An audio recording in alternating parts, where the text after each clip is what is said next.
Curtis Wilkerson joining us from here. HawgSports, part of the 24/7 Sports Network. We get into Arkansas basketball here. Curtis, how's your, it's 31 minutes of the afternoon, so let's just say, how was your morning?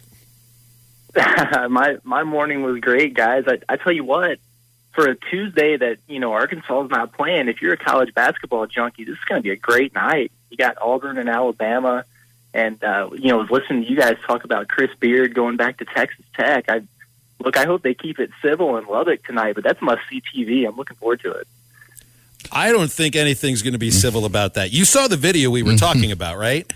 I did. That was interesting, to say the least. To say the least. Little different than the way that Chris Beard and the Texas people treated Rick Barnes during the SEC Big 12 Challenge. They celebrated him, they feted him, and then they crushed him. It was beautiful. Real quick, though, Phil, what do we like to call Auburn and Alabama tonight? What is it? Iron Bowl on the hardwood. You're darn right it is. We got an Iron Bowl on the hardwood, people. Good. True-blooded hate. So you think Auburn's still going to be number one by the time they get into Bud Walton Arena, Curtis? I hope so. I hope so. But, the thing about Alabama, they win these games. The games that Alabama loses are the ones that they shouldn't. Missouri, Georgia, you name it. But, these big-time games, Alabama, they beat Gonzaga. They beat Houston. They beat Baylor. So why not beat Auburn tonight? I don't know. We'll see. But I do hope so. I think that's awesome. Get number one ranked team into Bud Walton Arena and see what happens. Yeah, but Alabama's also lost to Missouri, and they got beaten at Georgia. I thought Georgia was going to go winless in the league this year. So it's that one game. It's Georgia beating Alabama. Although Alabama's not as good as they were last year, they're still halfway decent. That's the one thing that unnerves me about Arkansas at Georgia tomorrow. But, the thing I love about this, and I don't feel like they'll look past the opponent or anything, they're so focused on the way they're playing defense right now. And when you are focused on that specifically, slumps don't happen very often. Yeah, that's 100% true. And, I've tried talking to Eric Musselman to get him to maybe look ahead a little bit. I tried to get him to reflect on the full non-conference slate after they beat West Virginia. Maybe talk a little resume, give me a tidbit or two to write about. He wasn't having it. I mean, he's got those guys laser focused, and I think that's great. That's exactly how you need to be. And you're right about the defense. I mean, it has just been flat out stifling over the course of these 6 games, and that's something that travels. The defense travels, and it traveled to Baton Rouge. It traveled to Oxford last week, and there's no reason why it can't travel to Athens. And, if Arkansas goes down, to Athens, Georgia, they're playing, listen, the last place team in the SEC, they're capable, obviously. Like you said, we saw them beat Alabama last week. But if they go down there and hold Georgia under 40% field goal shooting in the game like they have in the last 6, Arkansas is going to win. And so, if they go out with the same intensity, I think they're going to be just fine. Well, Eric Musselman and his team, they've got their blinders on. They're looking at what's in front of them. But luckily, there, Curtis, we don't play for the team. We can look at everything that we want. If we want to look at 2024 future schedules, by golly, we can do that. And I want to look ahead at the big month that's coming up. And, obviously starting with that Auburn game at home, Tennessee at home, Kentucky at home, LSU at home, then at Tennessee again. You still got to play down in Tuscaloosa, which that can be a hard place, as Baylor found out. Out of those games, which one do you really see as the slip up, as the one that, because I think we'd all like to see Arkansas win every single one of those games, but in reality, when you're playing that many good teams this close together, there's going to be a slip up. There's probably going to be a double-digit loss. Which out of those, which one could you see being that real we just didn't have it tonight type of game? Yeah, that's a really good question. I hadn't really thought about it from that standpoint. But flip a coin. Most people want to know which one's the best. No, sir. I asked which one's the worst. That's fantastic. And it's interesting. Even, Arkansas, they obviously have to take care of business this week. Should be favored at Georgia. I mean, hey, you already lost to Mississippi State once. Of course, that was on the road. You didn't have J.D. Notae. So you feel better about, the return matchup on Saturday. So many people have been fixated on this Auburn game next week, a week from today, and that's a huge one. It could, like we said, it could be a number one team coming into town. It's going to be hyped. It's going to be emotional. And win or lose, it's probably going to be a draining game. So I think if I had to pick one, I'd probably look at the next one after Auburn, which is that trip to Alabama. You come off of this game against Auburn, all of a sudden you're hitting the road. You're going to Bama. You know how they play up and down, chucking it from three, and we've seen the inconsistency with Alabama. I guess it depends on which Crimson Tide team shows up for this game, but if I was to see a slip up, maybe it would be that one. But I don't know. Another one that kind of strikes me, you've got a Saturday game against Tennessee at home followed by a Tuesday, so it's that short turnaround where you go down to Gainesville and play a Florida team who they've been just kind of so-so here through SEC play.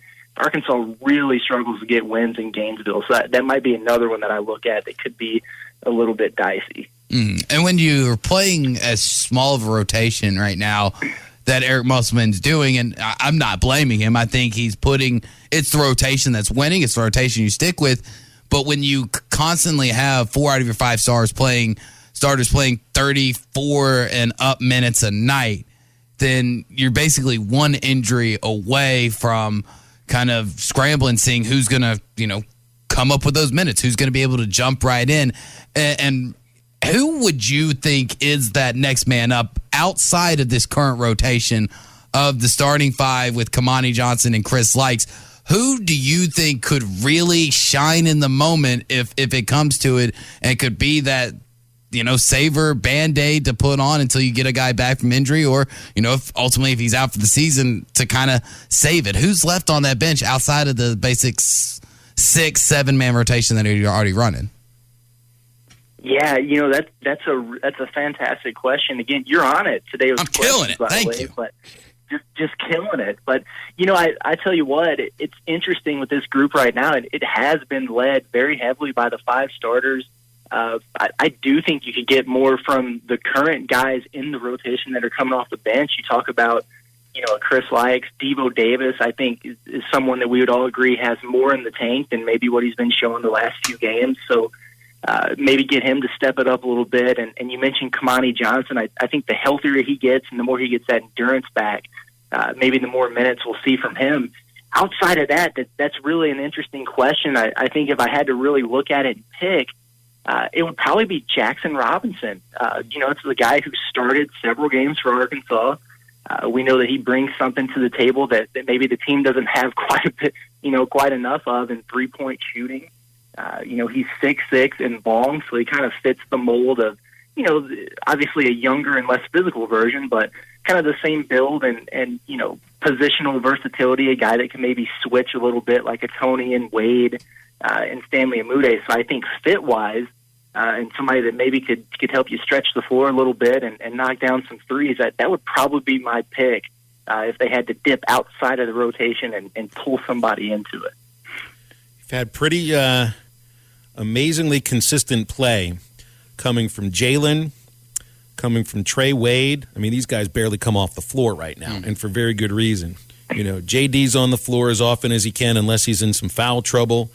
Deese is out there all the time. Amude's the one guy that's been a little bit inconsistent, and he's played mostly well during this winning streak, and in a moment when they needed him because of Kamani's injury and how long it might be taking him to get back into game shape. But that's the one guy out of the starters right now that has been inconsistent, and I think that's been on both ends of the floor. But we see moments where Amude still remembers that he was the best scorer on South Dakota State last year, and I still feel like there might be a little more there from him.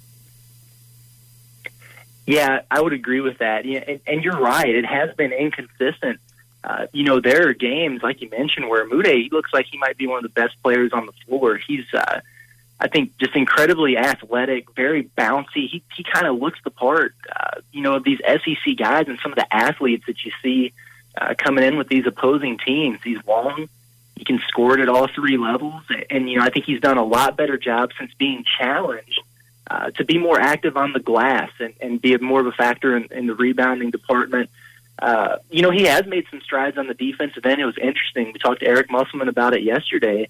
And since they've tweaked the starting lineup, Amude has been defending a lot more small forwards and threes as opposed to power forwards or even small ball centers, which you would think in theory would make the defensive matchups more difficult on him, but he's done a better job. I think that just comes with getting comfortable in the system and just getting bought in and having more of a sense of urgency with it. So you like to see that. But, from a scoring standpoint, that's one thing about this starting lineup. It's built around defense, right? And so maybe it sacrifices a little bit on the offensive end. Amude is a guy that could help with that if he can stay in a rhythm.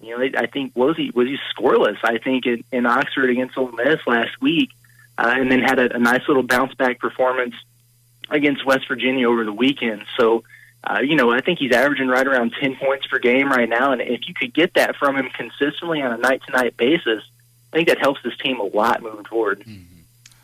Curtis, you talked about when you just first joined us, trying to get Musselman to kind of look ahead, maybe even talk about where you are as far as a tournament bracket situation. And, right now you're exactly 40 days and 40 nights out from Selection Sunday of March 13th.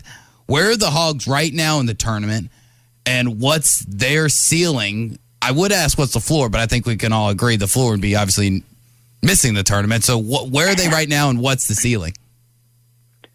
Well, the good thing about this 6-game winning streak is people are, finally starting to take notice. I think they've done a nice job of not completely, but at least starting to erase some of those blemishes you had. If you think about the Hoster loss, the Vandy loss, those are kind of black eyes on the resume. But the more they win and the further removed they are from that, I mean, it's a what have you done for me lately kind of world. Mm-hmm. They're starting to get some respect. You see them back in their receiving votes categories in the AP poll, the coaches poll. But they played themselves from out of the bracket to on the bubble and now to off the bubble. You take a look at some of those guys, Joe Lenardi and others.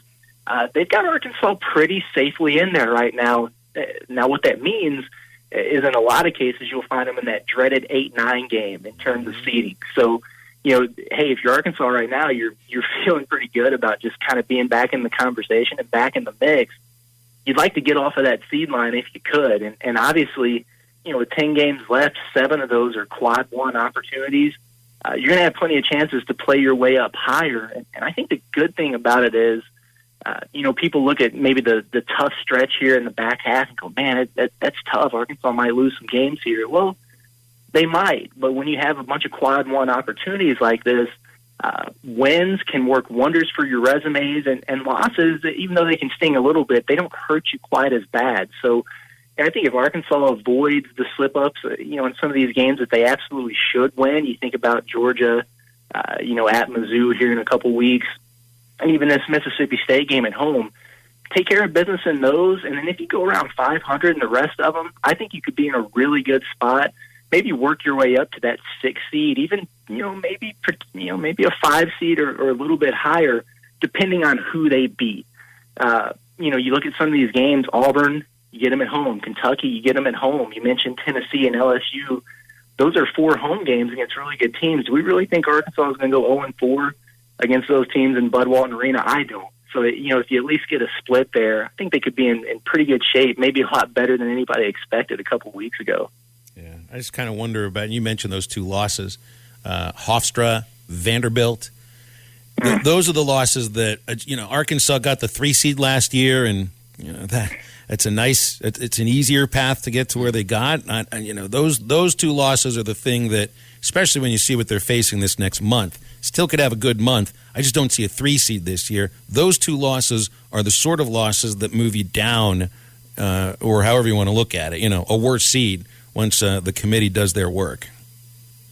Yeah, that's very true. If you look at the net rankings, which go a long way towards seeding and selection and things like that, Arkansas's made a huge jump. They were back closer to 100, before this little stretch of wins here started. I think they're at number 46 today, which is good. But they've kind of stalled out a little bit, and I think probably in that 40 to 45 range is where Arkansas is going to stay for a while because of those 2 losses that you mentioned, and the way to erase those, the win at LSU helped, but you knock off an Auburn or Kentucky, or there's a difference in a quad one win and a super quad one win. You could win a game at at Kentucky or at home against Auburn. That's a quad one win, but so is winning at Furman or at Ohio. If you take a look at how these net rankings shake out, so I think there's a difference there. But Arkansas gets another one of these quality, signature wins or two. They'll start to erase those. But yeah, when you talk about getting up to maybe that 3 line like they did last year, makes it tough when you lose to Vanderbilt at home or Hofstra in Little Rock, no doubt. Might be less football being played, but BetOnline has way more stuff to bet on this playoff season. From scored, totals, player performance props, to where the next fired coach is going to land, BetOnline is the #1 spot for all things NFL betting in 2022. And with the new year comes a new updated desktop and mobile website. Sign up today and receive your 50% welcome bonus on your first deposit. Just use our promo code BELIEVE to get started. That's BLEAV. And it's not just football. BetOnline's basketball, hockey, boxing, and UFC odds coverage is the best in the business. From sports right down to your favorite Vegas casino games, BetOnline is your #1 online wagering destination. BetOnline, the fastest and easiest way to wager on all your favorite sports and play your favorite games. BetOnline, where the game starts.